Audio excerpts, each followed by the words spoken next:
goal settings. It was a very, very interesting, and my team entire process last 1 week we are doing a lot of goal settings like the milestone setting. So people are getting into this. Actually, even a small work we are 4 steps, 5 steps we are planning. Then sub activities we are building. So it is new thinking and new processes. It is changing totally.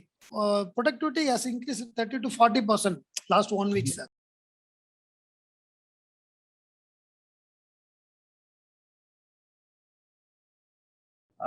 First thing, I'm getting a lot of peace of mind by using one thing, sir. Put the 24 hours, that waking hours, 10 or 15 or whatever, into buckets of 1 hour each.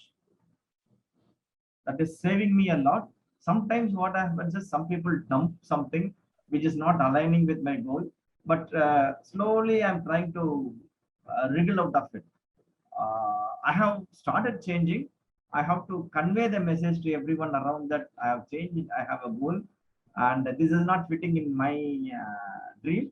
So let me not do it, something like that. But slowly I'm getting into it. At least I'm conscious. That is the biggest time saver, and peace. It is giving me peace. First thing.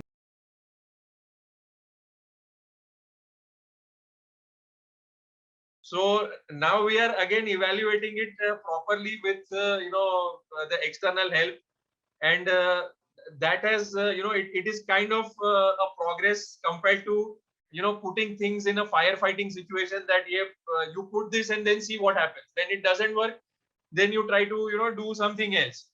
So we are able to put brakes on certain decisions that go wrong. This tool is really helpful, and now people are appreciating that, sir, you told us that, and internally also we are doing it for smaller things also. So it has been a good use of that.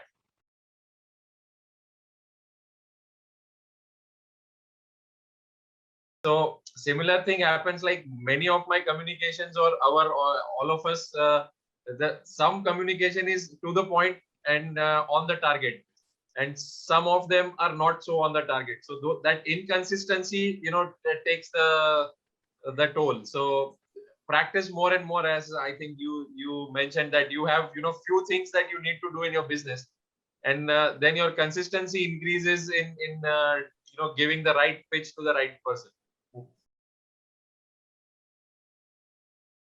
I have gone through a lot of management programs in my life, in my career.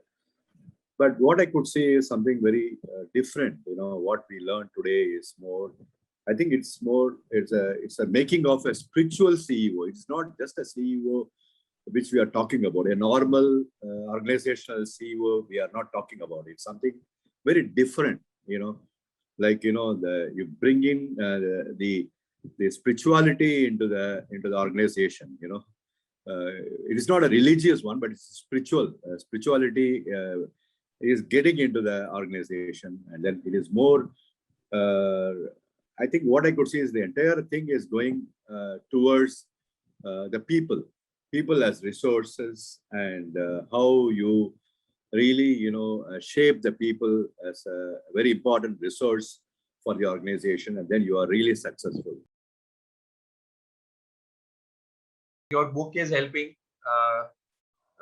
and all this. Ultimately, I love that part, that people are the assets who are going to actually work for it, because usually we want to make everything process based, systems based, and everything, but ultimately that has to be done through people.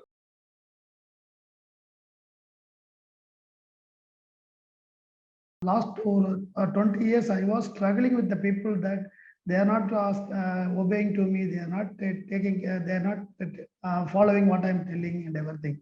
And the true concept is, if the MTR doesn't exist, they will not follow. So last 2 weeks, I transformed myself. I was sitting with my employees only. I'm getting out of my room. I'm just sitting with them and I'm speaking with them.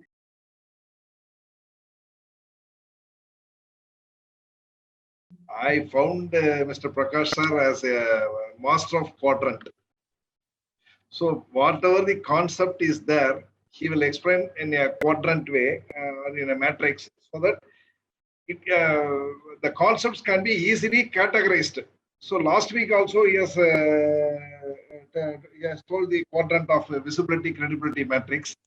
So definitely I start see on seeing this quadrant, definitely we can be able to visualize the people to which quadrant they fall. So categorization is becoming very, very simple.